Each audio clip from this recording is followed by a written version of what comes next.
College के छात्रों की बस जंगल के रास्ते से गुजर रही थी।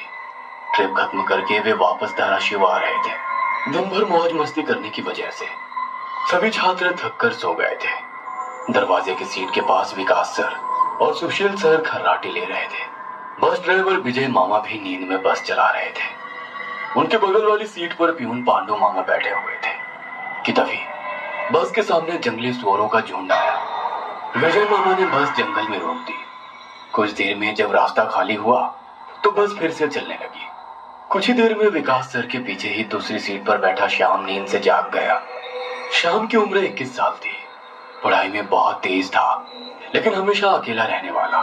ना किसी से बनती थी, ना ही उसका कोई दोस्त था। वह दूसरी सीट पर अकेला बैठा हुआ था। सर, टॉयलेट जाना है। सर ने आधी आंखें खोलकर खिड़की से बाहर देखा। बस अभी भी जंगल में ही थी। थोड़ी देर बैठ जाओ, जब जंगल खत्म होगा तब मुझे उठा दो, मैं बस रोक दूंगा।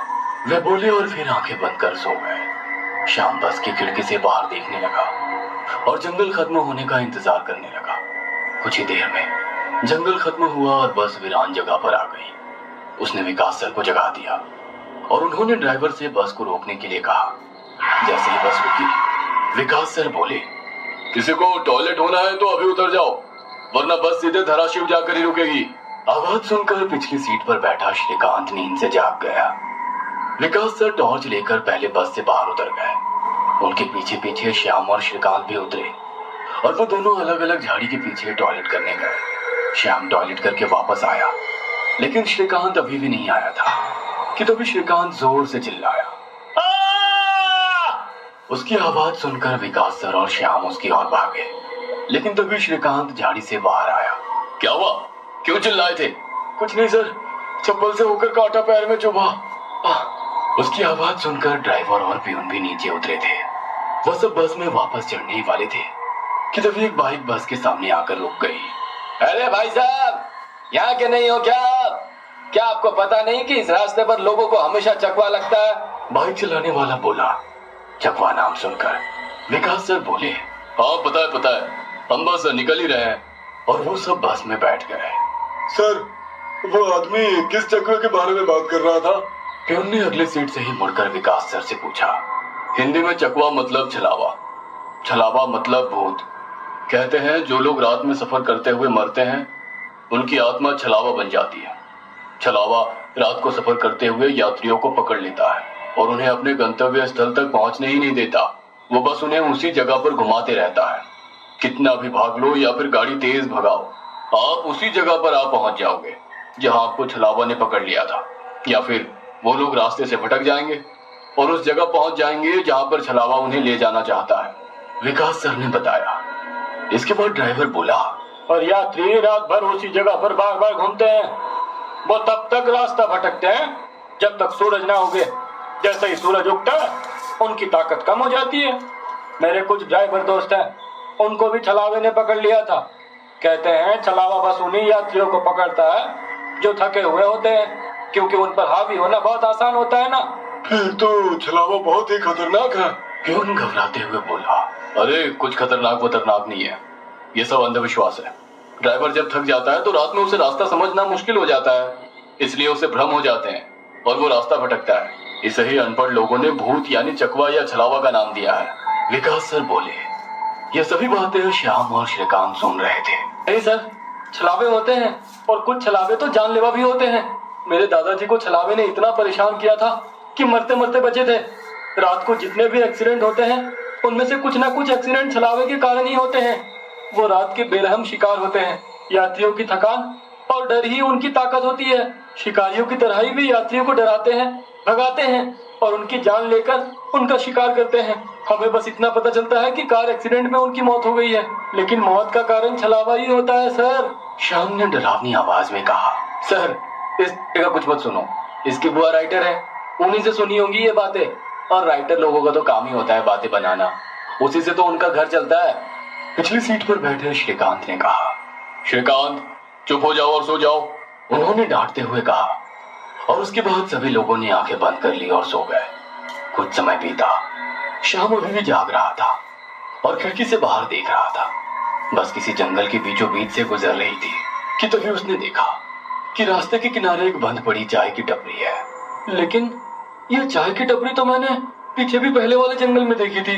वो मन ही मन बोला और खिड़की के बाहर देखने लगा। तब उसे पता चला कि वो तो वही जंगल है जो वीरान जगह से पहले आया था। वह भागते हुए ड्राइवर के पास गया। विजय मामा नींद में बस चला रहे थे, बीच बीच में आंखें झपका रहे थे। विजय मामा, बस कौन से जंगल में है? होगी किसी जंगल में। रास्ते में जंगल कम है क्या? नहीं मामा, हम वापस उसी जंगल में पहुंच गए हैं जहां पर बस के सामने जंगली सुअर आ गए थे। नहीं बेटा, तुम्हें कुछ तो गलतफहमी हो रही है। वो जंगल तो कब का पीछे छूट गए हैं ना। उनकी बहस सुनकर विकास सर नींद से जाग गए। क्या हुआ श्याम? सर, हमें छलावा लग चुका है। उसने हमें पकड़ लिया है क्योंकि बस वापस उसी जंगल में आई है जहां से पहले गुजरी थी। लेकिन विकास सर भी ड्राइवर की तरह उस पर विश्वास नहीं कर रहे थे। सर, अगर आपको मेरी बात पर यकीन नहीं हो रहा है तो बाहर देखो। अभी कुछ देर रास्ते के किनारे एक ट्रक दिखाई देगा जो एक्सीडेंट में पलटी हो चुका है। और कुछ ही देर में रास्ते के किनारे सभी को पलटी हुई ट्रक दिखाई दी। ये देखकर सभी हैरान हो गए थे। ड्राइवर ने भी मान लिया कि श्याम सच बोल रहा है कि तभी जंगल खत्म हो गया और बस वही सुनसान वीरान जगह पर पहुंच गई जहां पर वो कुछ देर पहले टॉयलेट करने के लिए रोक दी गई थी। ये देखकर सभी की आंखें फटी की फटी रह गई थी। विकास सर की तो बत्ती ही गोल हो गई थी। श्रीकांत पिछले सीट से आगे आ चुका था। सबके चेहरे का रंग उड़ गया था। बस अभी भी रास्ते पर चल रही थी कि तभी वो फिर से वापस वही जंगल में पहुंच गई। वह सभी जान गए कि उन्हें छलावा ने पकड़ लिया है। ड्राइवर कोई दूसरा रास्ता मिलता है या नहीं ये देख रहा था, लेकिन फिर भी बस वापस उसी जंगल में आ जाती थी। ऐसा लग रहा था कि मानो पूरी दुनिया में बस वही एक रास्ता है जो घूम फिर कर उसी जंगल में ले आता है। सर, अभी इस छलावे से कैसे निकले? मैंने सुना है कि छलावे से बाहर तभी निकल सकते हैं जब सुबह हो जाए। इसका मतलब हमें रात भर इसी सड़क से गुजरना होगा, जंगल से वीराने में और वीराने से जंगल में। क्यों ना हम सुबह होने का इंतजार करते हुए उसी वीरान जगह पर रुक जाए। ड्राइवर बस चलाते हुए बोला। लेकिन शायद मैंने सुना है कि छलावे में रुकना ठीक बात नहीं है।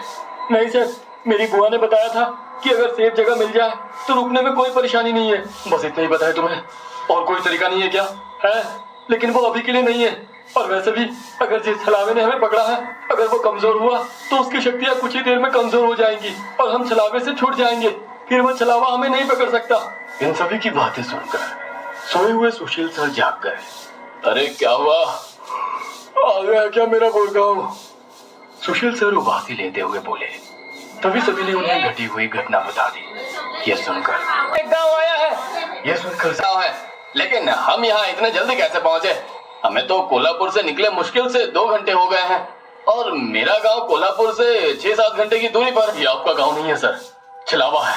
आपके मुंह से बोरगांव का नाम सुनकर छलावा हमें बोरगांव दिखाकर गुमराह कर रहा है। लेकिन अच्छा हुआ बोरगांव आ गया। मुझे लगता है कि हमें यहाँ पर सुरक्षित जगह ढूंढकर छिप जाना चाहिए। और सुशील सर के घर से ज्यादा सुरक्षित किसका घर हो सकता है? लेकिन सर, छलावे में एक जगह पर रुकना खतरे से खाली नहीं है और छलावा खुद में ही खतरा है। वो खुद में सुरक्षित जगह कैसे रख सकता है? तुझे मेरे से ज्यादा पता है क्या? बचपन से मैं भूतों के बारे में सुनते और पढ़ते आया हूँ। तो तय रहा। विजय मामा, बस सुशील सर के घर की तरफ ले चलो। सुशील सर ने ड्राइवर को अपने घर का रास्ता दिखाया, लेकिन तभी उन्हें उनके गली में लोगों की भीड़ दिखाई दी। बस आगे नहीं जा सकती थी, इसीलिए उन्होंने बस दूर ही खड़ी कर दी। भीड़ में खड़े लोग जोर जोर से रो रहे थे और भीड़ का रुख सुशील सर के घर की तरफ ही था। भीड़ के रोने की आवाज सुनकर वे सभी लोग डर गए।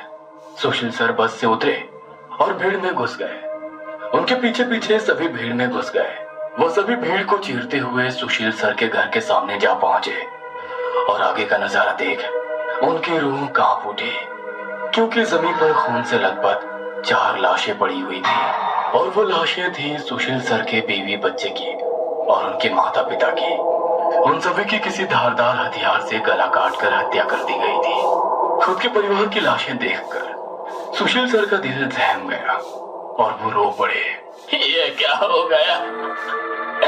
किसने मारा उन्हें? उन्होंने रोते हुए एक आंख वाले बूढ़े आदमी से पूछा। आज तुम्हारे बीवी ने चाकू से तुम्हारे बच्चे का और तुम्हारे माता पिता का गला चीरकर उन्हें मार डाला और फिर खुद का गला काटकर खुदकुशी कर ली। क्या? लेकिन क्यों? उसने ऐसा क्यों किया? अरे तुमने ही उसे ऐसा करने पर मजबूर किया होगा, वरना वो तो बहुत ही समझदार और नेक दिल इंसान थी। क्या शादी के इतने सालों बाद भी मैंने उसे कभी रुलाया नहीं है और आप मुझ पर इल्जाम लगा रहे हैं? तुमने ही उसे ऐसा करने पर मजबूर किया है।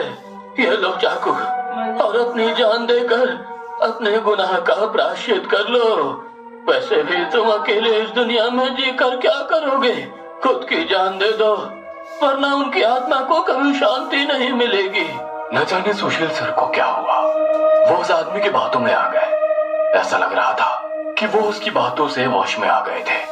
उन्होंने वो चाकू अपने हाथ में लिया और रोते हुए बोले, हाँ हाँ, मैं प्रायश्चित करूंगा, मैं अपनी जान दूंगा। वैसे पास खड़े ड्राइवर ने उन्हें रोका। अरे सर, ये आप क्या कर रहे हो? ये सब छलावा है, आपका परिवार नहीं है। आपका परिवार घर पर सुरक्षित है। तभी एक आंख वाला आदमी बोला, ए, तूने अगर एक लफ्ज भी आगे कहा तो तुम्हें पकड़कर गांव के बीचों बीच सूली पे चढ़वा देंगे। ये सुनकर ड्राइवर डर गया और चुप बैठ गया। सुशील सर ने जमीन पर बैठा। तो तुम्हें पकड़कर गांव के बीचों बीच सूली पे चढ़वा देंगे। ये सुनकर ड्राइवर ऐसा मत करिए, ये सब कुछ छलावा है, इसके चंगुल में मत फंसिए सर। लेकिन फिर भी सर होश में नहीं आ रहे थे, इसलिए प्यून ने गुस्से में आकर उनको चांटा मारा। तब जाकर वो होश में आ गए और उन्होंने चाकू नीचे फेंक दिया। ये देख एक आंख वाला आदमी गुस्सा हो गया। भाइयों, इन लोगों को भीड़ से बाहर निकाल दो, इन्हें हम बाद में देखेंगे, पहले इस सुशील के बच्चे को पकड़ लो। ये सुनकर भीड़ में खड़े लोगों ने सभी को भीड़ से बाहर कर दिया। श्रीकांत, विकास सर, प्यून और ड्राइवर भीड़ के अंदर घुसने की कोशिश कर रहे थे, लेकिन अंदर घुस नहीं पा रहे थे। सुशील सर के हाथ पैर बांधकर उन्हें जमीन पर बिठाया गया। सुशील सर अपने जान की भीख मांग रहे थे। मुझे कोई बचाओ, विकास सर, पांडु मामा, मुझे प्लीज बचाओ, मुझे बचाओ। वो चिल्ला रहे थे कि तभी एक आंख वाले आदमी ने चाकू से सुशील सर का गला काटा और उनका सर धड़ से अलग कर दिया। उसने उनका सर हाथ में पकड़ा और भीड़ के बाहर हवा में फेंक दिया। वो सीधे श्रीकांत और श्याम के सामने आ गिरा। वो दोनों चीखे। तब एक आंख वाला आदमी बोला, भाइयों, इन शहरी लोगों ने सुशील को बचाने की जरूरत की है, उन्हें भी पकड़कर उनका गला काट दो। वैसे भीड़ में खड़े लोग इन सब लोगों की तरफ मुड़े। वो गुस्से से इनकी तरफ देख रहे थे। तभी उन्हें बस के हॉर्न की आवाज आई। जल्दी से भागो, जल्दी करो। कुछ ही दूर बस में बैठे ड्राइवर मामा चिल्लाए। उनकी आवाज सुनते ही श्याम, श्रीकांत, विकास सर और प्यून बस की तरफ भागे। भीड़ उनका पीछा कर रही थी। ये सभी लोग जैसे तैसे बस में चढ़ गए। गांव वालों ने बस पर पथराव किया। बस के कांच टूटकर बच्चों के शरीर में उसके टुकड़े घुस गए, लेकिन उसमें से कोई भी नींद से जागा नहीं था, क्योंकि वो सब छलावे के प्रभाव से मोहित होकर सो गए थे। श्याम, विकास सर और श्रीकांत के शरीर में भी कांच के टुकड़े घुस गए थे। कुछ लोग बस के सामने खड़े होकर रोड से बस को तोड़ रहे थे कि तभी ड्राइवर ने उन पर बस चढ़ा दी और बस वहां से चल पड़ी। जैसे तैसे बस गांव से बाहर आ गई। हर कोई अपने शरीर से कांच के टुकड़े निकालने में लगा हुआ था। श्रीकांत अपने हाथ में घुसा कांच का टुकड़ा निकाल रहा था कि तभी प्यून वहां पर आया। भतीजे रुक, मैं निकालता हूँ, वो बोला, क्योंकि श्रीकांत उनकी बहन का बेटा था। बस फिर से वापस जंगल में आ गई थी। न जाने कब वो छलावा उन्हें अपने गिरफ्त से छोड़ने वाला था। सुशील सर की अभी अभी मौत हो चुकी थी। हर कोई घबराया हुआ था। श्याम, अब बताओ हम क्या करें?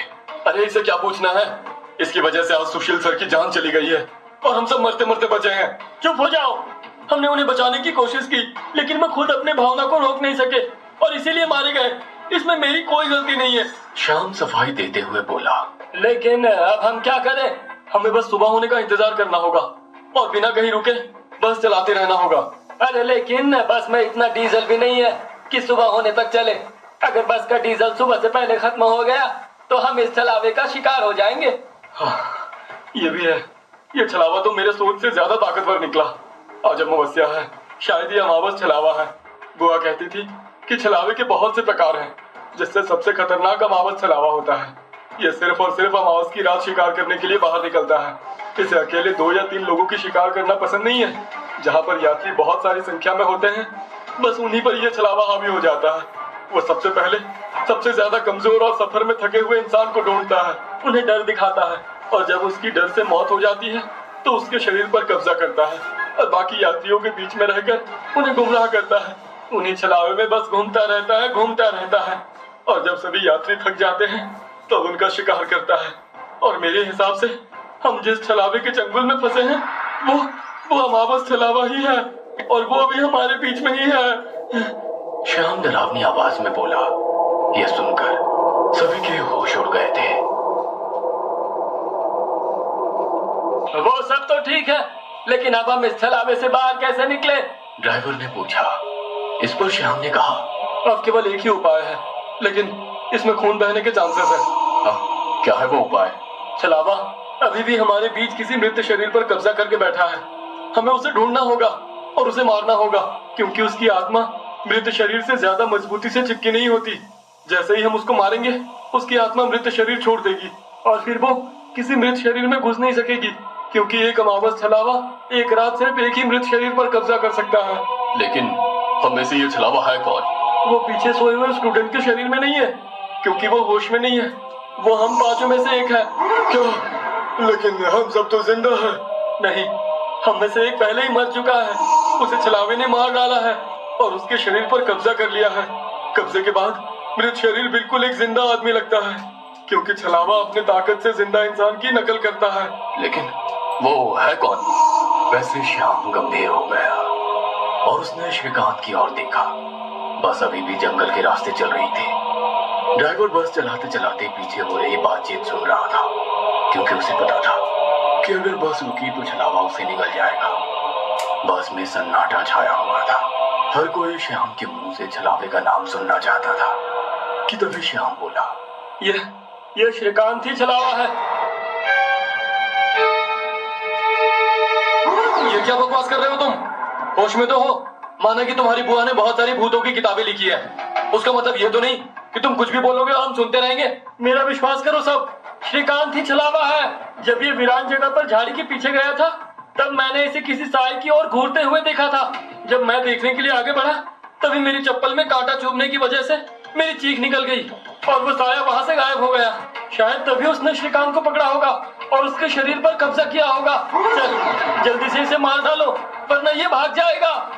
यह सुनकर सभी के होश उड़ गए, लेकिन उसकी बात में कुछ तो वजन था। श्याम, जबान संभाल कर बात कर।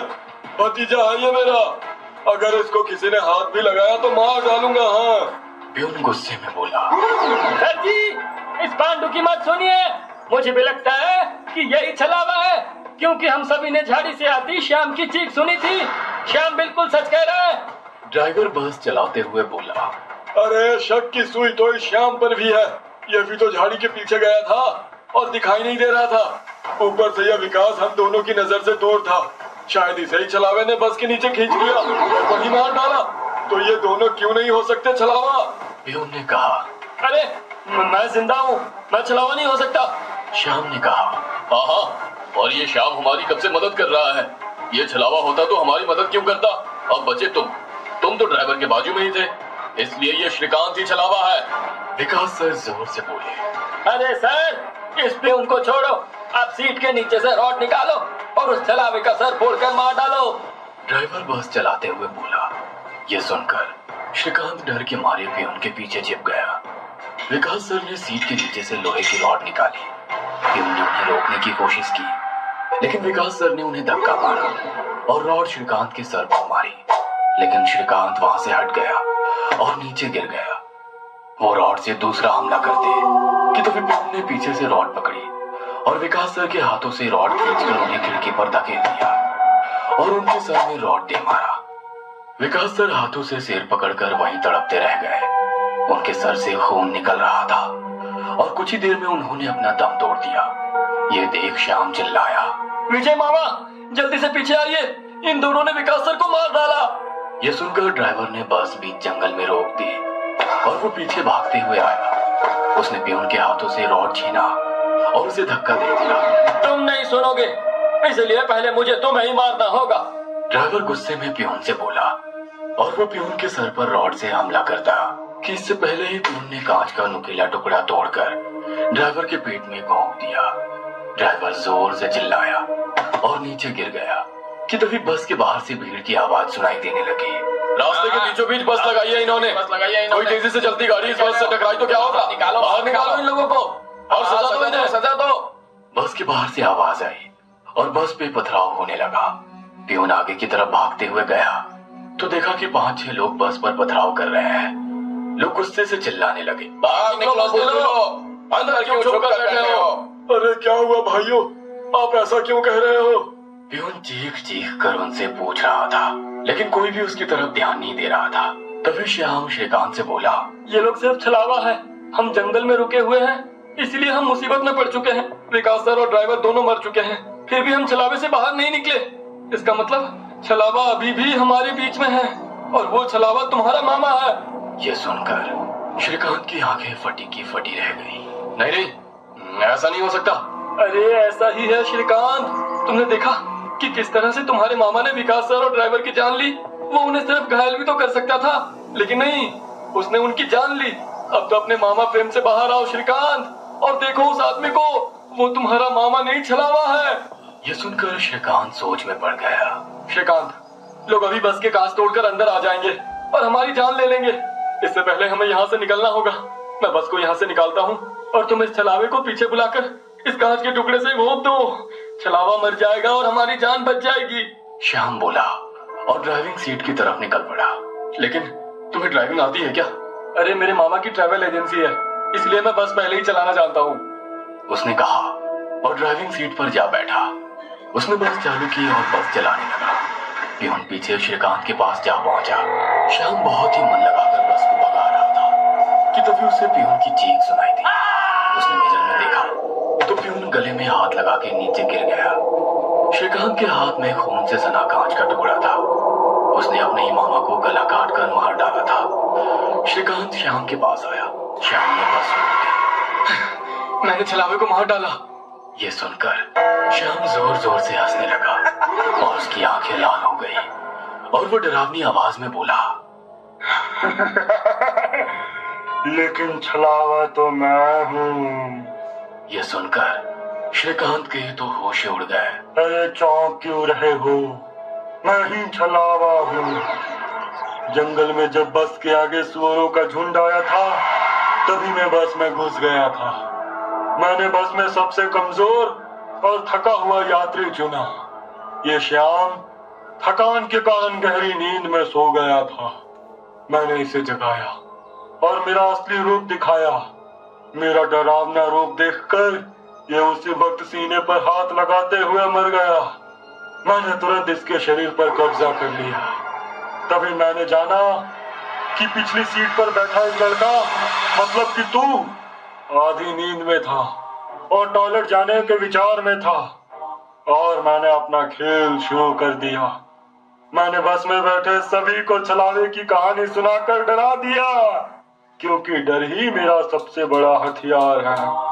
मैंने जानबूझकर तुम सबको गुमराह किया और सुशील सर के गांव ले गया और तुम्हें छलावे में रुकने के लिए मजबूर किया और सुशील सर की जान ली। मैंने ही विकास सर, तेरा मामा और ड्राइवर को एक दूसरे से लड़ाया ताकि वो आपस में लड़ कर मर सके, और आखिर में मैंने तुम्हारे हाथों से ही तुम्हारे मामा का खून करवाया। ऐसा कहकर वो हंसने लगा। यही मेरा खेल यानी कि शिकार थी। तूने अपने ही मामा की जान ली, उस मामा की जिसने तुम्हें बचाने के लिए अपने जान पर खेलकर 2 आदमियों की जान ली। अब तुम्हारा जी कर क्या फायदा? यह सुनकर श्रीकांत की आंखों में आंसू आ गए। उसे अपनी गलती का एहसास हो गया। श्रीकांत, आओ बैठ जाओ इस ड्राइविंग सीट पे और ठोक दो इसे किसी पेड़ पे। ले लो खुद की और इन सभी यात्रियों की जान। छलावा श्रीकांत की आंखों में देखकर बोला। शायद उन लाल आंखों का जादू श्रीकांत पे हो रहा था। वो छलावे की बातों में आ गया था, जैसे सुशील सर आ गए थे और खुद की जान लेने के लिए तैयार हो गए थे। शायद श्रीकांत को अपने किए का पछतावा हो रहा था और वो छलावे की बात मानने वाला था कि तभी श्रीकांत ने अपने आंसू पोंछे और वो जोर से चिल्लाया। मामा! छलावे को पीछे पैरों की आहट सुनाई दी और उसने मुड़कर देखा कि तभी प्यून ने लोहे का रॉड छलावे के सर पे दे मारा और उसके सर पर 4-5 बार हमला कर उसका सर कुचल दिया। तुम्हें क्या लगा खेल केवल तुम ही खेल सकते हो? अरे मैंने तो तुम्हें तभी पकड़ लिया था जब तुम विकास सर और ड्राइवर की मौत देखकर मुस्कुरा रहे थे। तुम अपनी खुशी छुपा नहीं पाए।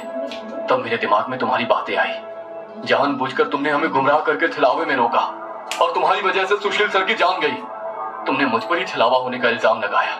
हाँ, और मेरे मामा विकास सर और ड्राइवर के बीच आग लगा दी और बाद में तुमने मुझे ही मेरे मामा को मारने के लिए कहा। और हद तो तब हो गई जब तुमने कहा कि तुम्हारे मामा की ट्रैवल एजेंसी है, जबकि श्याम का मामा तो हमारे कॉलेज के बाहर गोलगप्पे का ठेला लगाता है। श्रीकांत ने अपने मामा के हाथों से लोहे की रॉड ली और छलावे से बोला, अब तुम चैन से शिकार करने के लिए अगले अमावस की रात का इंतजार करो, क्योंकि आज तुम खुद शिकार हो गए हो। और ऐसा कहकर उसने एक रॉड का वार उसके कुचले सर पे कर दिया और उसके शरीर से छलावा काले धुएं के रूप में बाहर निकला और बस के बाहर निकल गया। और जैसे ही छलावा बस से बाहर निकल गया, सभी स्टूडेंट्स नींद से बाहर आ गए। आज पहली बार कोई अमावस छलावा किसी यात्री से हारा हुआ था।